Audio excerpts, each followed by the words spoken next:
जैसे कि आपको याद होगा कि हमने काफ़ी डिटेल में कीवर्ड रिसर्च पढ़ी थी और हमने ये भी देखा था कि कीवर्ड्स को कैसे आपने रिसर्च करना है, फिर उसको शॉर्टलिस्ट करना है और उसको ऑर्गेनाइज करना है। लेकिन वो कीवर्ड की एक्सरसाइज हमने की क्यों थी? असल में तो वो कीवर्ड्स अब हमें काम आएंगे, क्योंकि जब हम ऑप्टिमाइज करते हैं तो हम वही कीवर्ड जो है वो यूज करते हैं अपने कंटेंट के अंदर। सो मैंने जैसे एक एग्जांपल ली थी मोबाइल स्टोर की। सो आपको याद होगा कि हमने मोबाइल स्टोर के अगेंस्ट मोबाइल फोन एसेसरीज और इस तरह से मिलते जुलते हमने कीवर्ड रिसर्च किए थे, क्योंकि मुझे ये लगा कि अगर मैं मोबाइल स्टोर ओपन करूंगा तो मेरी जो ऑडियंस है वो इस तरह से कीवर्ड ढूंढेगी और हम चाहेंगे कि हमारी वेबसाइट उस तरह से ऑप्टिमाइज हो जाए। सो अब तक कीवर्ड रिसर्च तो ठीक थी, लेकिन उसको ऑप्टिमाइज करना कैसे है, असल में हम ये डिस्कस कर रहे हैं। सो मैंने जब कीवर्ड रिसर्च किए तो मैंने कुछ इस तरह से ग्रुप्स बनाए, और जो कि मैंने बताया था कि जब आपने कीवर्ड रिसर्च करने हैं तो आपने उनके ग्रुप्स बनाने हैं और हर ग्रुप में एक प्राइमरी कीवर्ड होगा। जैसे कि आप देख सकते हैं कि ये 4 ग्रुप्स हैं और 4 डिफरेंट ग्रुप्स हैं, इनमें डिफरेंट सेंस बन रही है, लेकिन ये जो ग्रुप्स हैं इनमें जो हर ग्रुप के अंदर जो कीवर्ड्स हैं वो आपस में मिलते जुलते हैं। सो होता क्या है कि आप जब कीवर्ड रिसर्च करते हैं तो आप हर ग्रुप में एक प्राइमरी कीवर्ड लेते हैं और उससे मिलते जुलते कीवर्ड्स को उसी ग्रुप में डाल देते हैं। ये ग्रुप तकरीबन 5 से 12, 10, 15 इसके अराउंड आप अपने कीवर्ड के ग्रुप्स बना सकते हैं। कोशिश करें कि कीवर्ड के ग्रुप्स छोटे रखें। अगर आपको ये लगे कि ग्रुप में डिफरेंट किस्म की वो कीवर्ड्स आ रहे हैं तो 2 ग्रुप्स बना लें, ना कि एक ही ग्रुप में सबको आप उसमें घुसाते जाएं। सो इससे फायदा ये होगा कि आप ज्यादातर ऑप्टिमाइज कर सकेंगे अपने कंटेंट को डिफरेंट ग्रुप्स के अगेंस्ट।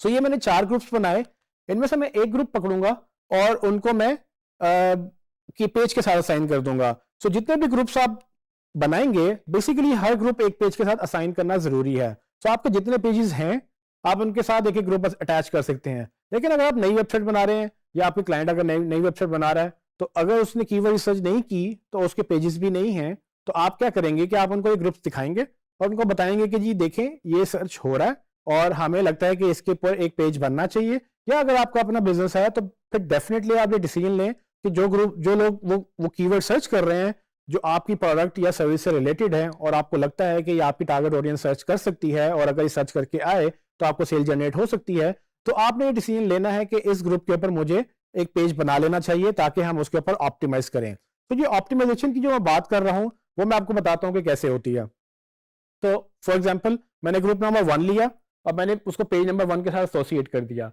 अब आप जैसे कि आप देख सकते हैं कि पेज नंबर 1 के साथ जब मैंने उसको एसोसिएट किया तो वो mobile phone prices, latest mobile phone और इस तरह के डिफरेंट जो है मैंने कीवर्ड एक ही जगह पे रख दिए।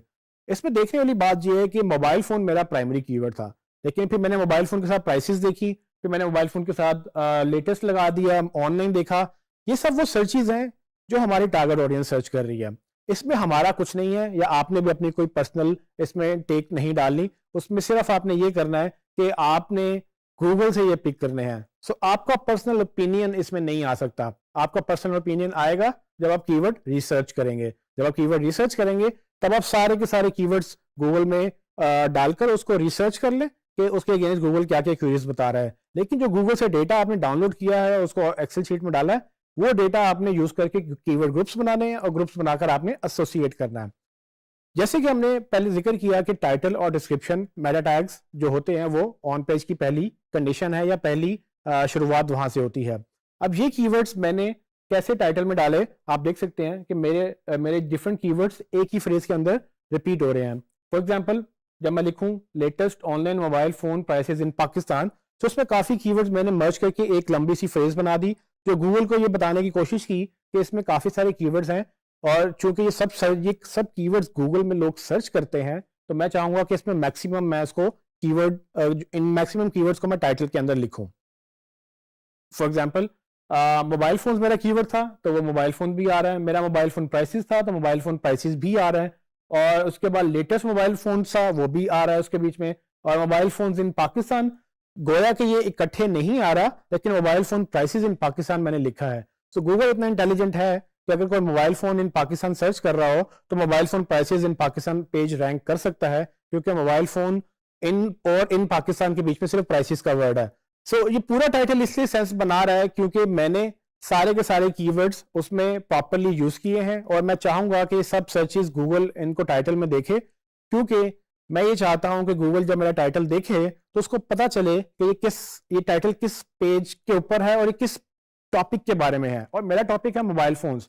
सो मैं ये चाहता हूं कि मोबाइल फोन्स के ऊपर मेरा ये पेज ऑप्टिमाइज रहे, तो मैंने उसको यूज किया टाइटल के अंदर और यही काम मैं डिस्क्रिप्शन में भी करूंगा।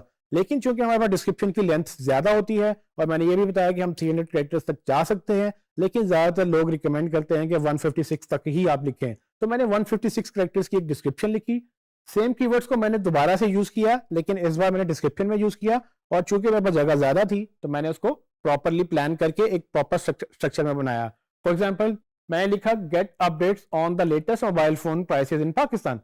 पहले सेंटेंस में मैंने जब लिखा गेट अपडेट्स, इसका मतलब मैं लोगों को इनवाइट कर रहा हूं कि आप अपडेट्स लें on latest mobile phones in Pakistan, latest mobile phones इन पाकिस्तान के ऊपर। तो यही मेरा कीवर्ड था, उसके अंदर मोबाइल फोन्स इन पाकिस्तान, लेटेस्ट मोबाइल फोन्स, ये सब कवर हो रहे हैं। प्राइसेस का सेक्शन मैंने आगे डिस्कस किया, जिसमें सेकंड लाइन में हमारा चूंकि मोबाइल का नाम, हमारे मोबाइल स्टोर का नाम एबीसी मोबाइल्स है, तो ABC mobiles is an online phone store and we provide updated prices on latest smartphones. So इसमें मैंने ना सिर्फ प्राइसेस का वर्ड यूज किया बल्कि मैंने स्मार्टफोन्स भी यूज कर लिया, क्योंकि वो मुझे लगता है कि एक सिनोनिम टाइप वर्ड है जो कि अगर कोई मोबाइल फोन्स लिख रहा हो तो वो स्मार्टफोन्स भी शायद लिख सकता है। अब चूंकि स्मार्टफोन्स की प्राइमरी फोकस नहीं था, मेरा प्राइमरी फोकस मोबाइल फोन्स के ऊपर था, तो मैंने मोबाइल फोन्स को इसके ऊपर ऑप्टिमाइज किया। लेकिन ये भी पॉसिबिलिटी है कि अगर आपको लगे कि स्मार्टफोन्स भी लोग सर्च करते हैं तो आप स्मार्टफोन्स का एक डिफरेंट ग्रुप बनाकर टॉप पर उसके डिफरेंट जो है टाइटल और डिस्क्रिप्शन बनाकर एक नए पेज को ऑप्टिमाइज कर सकते हैं, जिसका नाम भी आप स्मार्टफोन्स के साथ रख दें। ये आपने डिसाइड करना होता है कि कितनी आपने, आपके पास बैंडविड्थ कितनी है, मतलब कि आपके पास टीम कितनी है, रिसोर्सेज कितने हैं, आप एक बंदा काम कर रहा है या 10 बंदे काम कर रहे हैं। ऑफ कोर्स अगर आपके पास स्ट्रेंथ ज्यादा है तो आप इसको एक्सपेंड करेंगे और आप ज्यादा से ज्यादा पेजेस बनाना चाहेंगे ताकि ज्यादा से ज्यादा आपकी रीच हो, ज्यादा से ज्यादा आपका जो है वो वेबसाइट और बिजनेस फैले, ताकि जब भी कोई कुछ भी सर्च करे आपके बिजनेस से रिलेटेड अल्टीमेटली उनको आप मिल जाएं। सो ये टाइटल और डिस्क्रिप्शन जब मैं लिखूंगा तो टेक्निकली HTML के अंदर मैं जब उसको देखूंगा तो वो कुछ इस तरह से दिखाई देगा। इसमें टाइटल ये HTML फॉर्मेट में लिखा हुआ है और डिस्क्रिप्शन भी मेटा डिस्क्रिप्शन फॉर्मेट में प्रॉपरली लिखी हुई है, जिसमें रेड कलर में जो टेक्स्ट नजर आ रहा है आपको, ये मेरी वैल्यूज हैं। अच्छा, अब होता ये है कि अक्सर लोगों को परेशानी ये होती है कि ये अब हम कैसे याद करें या कैसे लिखें। आपको याद होगा कि मैंने आपको ये बताया था कि HTML आपने सीखनी इतनी है जितनी SEO की हद तक आपको आ जाए। सो इसमें बहुत सारे टूल्स भी अवेलेबल हैं जो आपकी जिंदगी आसान कर देते हैं। आपको HTML सीखने की भी जरूरत नहीं है, बस आपको समझने की जरूरत है और आप उन टूल्स को यूज करके अपना टाइटल और डिस्क्रिप्शन लिख सकते हैं। फॉर एग्जाम्पल एक टूल मैं आपको बता देता हूं जिसका नाम है SEO Mofo। इसमें जब आप अपने टाइटल और डिस्क्रिप्शन लिखते हैं तो बिल्कुल ये आपको बताता है कि ये गूगल में नजर कैसे आएगा। तो अगर इसके ऊपर फील्ड लिखी हुई होती है जिसमें आपको ये बताता है कि आपने टेक्स्ट कितना लंबा लिखा है या आप कितना लंबा लिख सकते हैं, और उसके बाद डिस्क्रिप्शन कितनी लंबी आप लिख सकते हैं और आप कितनी लिख चुके हैं। जब आप ये लिखेंगे उसके बाद URL भी लिखेंगे तो नीचे आपको वो एक डेमो दिखाएगा कि आपका ये जो मेटा टैग्स हैं, ये जो स्निपेट है, ये गूगल के ऊपर इस तरह से नजर आएगा। सो ये जो पार्ट आपको नजर आता है सर्च के अंदर, इसको सर्च स्निपेट भी बोलते हैं। सो ये मैं आपको लाइव डेमो भी करके दिखा देता हूं कि ये कैसे पॉसिबल है। आइए देखते हैं। मैं गूगल पे जाऊंगा और लिखूंगा SEO Mofo। आप SEO Mofo सर्च कर सकते हैं। आपको ये SEO Mofo का जो Google search snippet optimisation tool, ये आपको टूल मिल जाएगा और वो कुछ इस तरह से आपको दिखाई देगा। इसमें आप अपना टाइटल लिखेंगे, यहाँ डिस्क्रिप्शन लिखेंगे और यहाँ पर अपना URL लिखेंगे, तो आपको बेसिकली वो नीचे पूरा वो बता देगा कि किस तरह से आपका वो टेक्स्ट नजर आएगा। सो मैं कुछ भी यहाँ पर लिखूं वो आपको नीचे लाइव दिखाएगा। सो देखने वाली बात यह है कि इसमें वो 70 कैरेक्टर्स की लिमिट मुझे बता रहा है और यहाँ पर मुझे 156 कैरेक्टर्स की लिमिट बता रहा है। लेकिन जब आप लिखेंगे तो अक्सर ये भी होता है कि आप कम टेक्स्ट में आपकी स्पेस ज्यादा कवर हो जाती है। सो गूगल आपके सिर्फ कैरेक्टर्स नहीं देखता, आपके कैरेक्टर्स का फैलाव भी देखता है, वो ये भी देखता है कि सर्च कितनी एक्सटेंड हो रही है। सो मैं अभी एग्जांपल लेता हूं, मोबाइल फोन्स इन पाकिस्तान। तो आप देखेंगे नीचे जैसे जैसे मैं लिख रहा हूँ वो वैसे वैसे गूगल में वो मुझे दिखा रहा है कि गूगल में ये कैसे नजर आएगा। और अगर मैं इसी में मैं अगर डिस्क्रिप्शन लिखूं,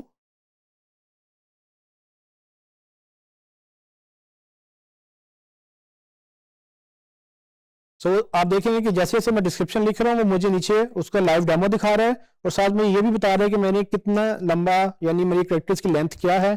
अभी तक मैं 28 कैरेक्टर्स की लिख चुका हूँ, टाइटल में 25 कैरेक्टर्स की लिख चुका हूँ। इसका मतलब ये भी है कि मेरे पास अभी गुंजाइश है, मैं टाइटल और डिस्क्रिप्शन और भी बढ़ा सकता हूँ। और यहाँ पर मैं अपनी डोमेन लिखकर ये भी देख सकता हूँ कि मेरी डोमेन के साथ वो कैसा लगेगा।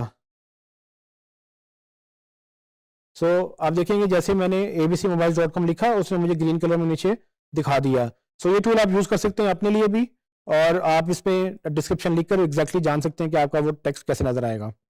जैसे कि आपने देखा कि मैंने SEO मोफो से टाइटल लिखकर, डिस्क्रिप्शन लिखकर मैंने अपना स्निपेट जनरेट कर लिया, और यही चीज़ आप गूगल को आप इस पे ये लिख के देख सकते हैं कि आपका गूगल में कैसे नजर आ रहा है। सो अगर आपने HTML जनरेट करनी है तो उसके लिए भी आप और भी जनरेटर ढूंढ सकते हैं, काफ़ी आपको टेक्स्ट वो मिल जाएंगे जनरेटर्स जो आपका ये HTML टैग्स वगैरह जनरेट कर सकते हैं। आपने ये काम हर पेज के लिए करना है। तो आप याद रखिएगा, जितने भी आपने कीवर्ड ग्रुप सर्च किए हैं वो आपने हर पेज पे ऑप्टिमाइज करने हैं। सो ये काम रिपीट होता है हर पेज के लिए, क्योंकि आपने SEO हर पेज की करनी है और आप चाहते हैं कि आपका हर पेज रैंक करने के काबिल हो जाए। इसलिए ज़रूरी है कि आप हर पेज की कीवर्ड रिसर्च भी करेंगे, तो आप हर पेज की उसको ऑप्टिमाइज भी करेंगे, और हर पेज का एक कीवर्ड का ग्रुप बन जाता है जो आप उसके लिए यूज़ करते हैं। ग्रुप बनाने से एक फ़ायदा और भी होता है। वो फ़ायदा ये कि जब आप एक पेज का ग्रुप बना लेते हैं तो आप कोशिश करते हैं कि वो कीवर्ड्स दूसरे पेज पर असाइन ना हो। सो आप पेज 1 के ग्रुप 1 कीवर्ड्स को आप पेज 2 के ऊपर यूज नहीं कर सकते। सो पेज 2 का ग्रुप 2 कीवर्ड्स बनाएं, जो है वो सब आप जब उसको ऑप्टिमाइज करेंगे, इससे ये होगा कि आपका कंटेंट डुप्लीकेट नहीं होगा, और डुप्लीकेट नहीं होगा तो गूगल आपको ओवरलैप नहीं करेगा कि आपने मतलब अपना ही कंटेंट कॉपी किया है या आपके एक ही पेजेस दो कीवर्ड्स के ऊपर रैंक कर रहे हैं। तो गूगल कंफ्यूज हो जाएगा कि किस कीवर्ड के ऊपर मैं किस पेज को रैंक करूं, क्योंकि दोनों में वो आ रहा है। कोशिश करें कि फोकस रखें अपनी अप्रोच, और ज्यादा से ज्यादा यूज करें वो कीवर्ड जो आपने उस ग्रुप में असाइन किए हैं। अगर आपके पास और कीवर्ड्स हैं उसके लिए एक और पेज बनाएं और उसको वहां पर ऑप्टिमाइज करें। अगर आप वर्डप्रेस यूज करते हैं, सो ये जो हमने एक्सरसाइज की, बेसिकली ये जो टैग्स हैं ये उसके लिए यूज होते हैं जो HTML वेबसाइट्स के लिए हैं, लेकिन CMS की भी हमने बात की थी कि उससे जिंदगी आसान हो जाती है। तो अगर आप वर्डप्रेस यूज करते हैं, जो कि हमने रिकमेंड भी किया है, आप वर्डप्रेस यूज करते हुए एक प्लगइन इंस्टॉल कर सकते हैं जो आपको कुछ इस तरह से ऑप्शन देता है।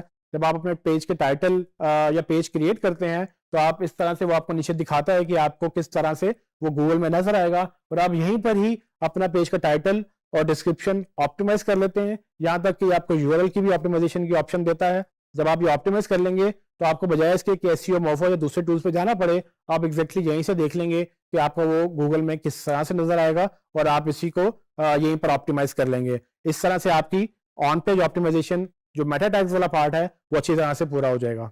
SEO मोफो में तो आपको ये पता चल जाएगा कि ये टूल जो है वो किस तरह से आपको गूगल में टेक्स्ट दिखाता है, लेकिन उसके अलावा भी आप टैग जनरेटर मिल जाते हैं जो आप जिससे आप मेटा टैग्स जनरेट कर सकते हैं। तो मैं आपको अभी लाइव दिखाऊंगा कि किस तरह से आप different Meta tags generator use करके अपने जो HTML कोडिंग है वो आप उसको जनरेट कर सकते हैं। आइए देखते हैं। मैं गूगल पे जाऊंगा और यहाँ पे लिखूंगा मेटा टैग्स जनरेटर। जैसे मैं मेटा टैग जनरेटर लिखूंगा मुझे गूगल काफ़ी रिजल्ट्स दिखाएगा। सो आप इनमें से कोई भी यूज़ कर सकते हैं, लेकिन जो हमारा रिकमेंडेड है वो SEO चैट का टूल है। इस पर आप क्लिक करेंगे और आपको एक नया पेज ओपन होगा। उसमें आप देखेंगे कि SEO चैट का एडवांस मेटा टैग जनरेटर, ये आपको एक ऑप्शन दे रहा है जिसमें आप काफ़ी सारा डेटा फिल करके नीचे टैग्स जनरेट कर सकते हैं। ये बहुत सारे और भी टैग्स हैं जिसमें हमने अभी जिक्र नहीं किया जिनका, लेकिन अगर मैं चाहूँ तो मैं इसको सबको फिल कर सकता हूँ। सो लेट्स सपोज कि मैं लिखता हूँ मोबाइल फोन्स इन पाकिस्तान, ये मेरा टाइटल है, और मैं डिस्क्रिप्शन भी लिख देता हूँ।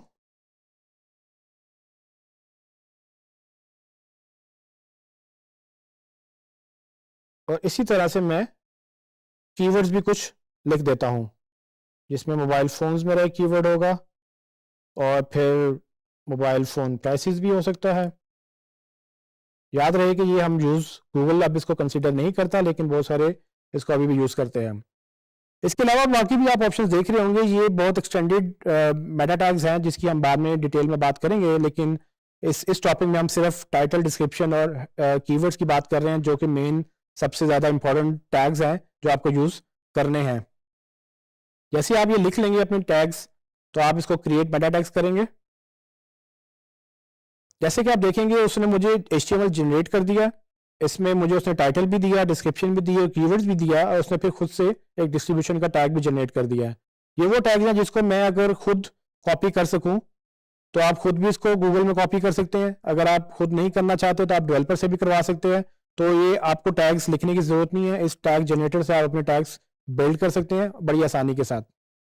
इस टूल के साथ आप अपने टैग जनरेट कर सकते हैं। सो अगर आपको HTML नहीं भी आती तो आप SEO चैट के इस टूल के ऊपर जाएं और इसके ऊपर अपने टैग्स लिखें, जो भी आपने टाइटल और डिस्क्रिप्शन लिखनी है उसके बाद जनरेट कर दें, तो आपको बड़ी आसानी से HTML उसकी जनरेट हो जाएगी और वो आप सीधा बस उसको कॉपी करेंगे तो वो आपका काम हो जाएगा उससे।